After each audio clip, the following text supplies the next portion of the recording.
Hello! In front of me I have Garmin Swim 2 and I'm gonna show you how to change the watch face on this watch.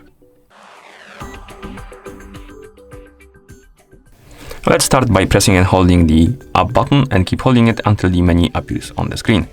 Once the menu appears on the screen, you should see the watch face option. Make sure it's selected and then press the start button to enter.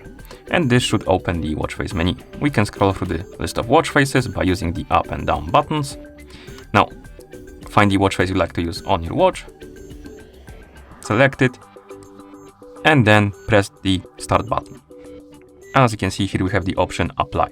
Select the apply option and press the start button to apply the watch face.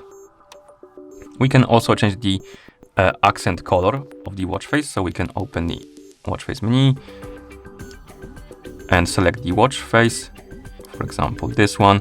And as you can see below the apply we have accent color. You can scroll down, select it, press the start button, and this allows us to change the color of the accents, as you can see.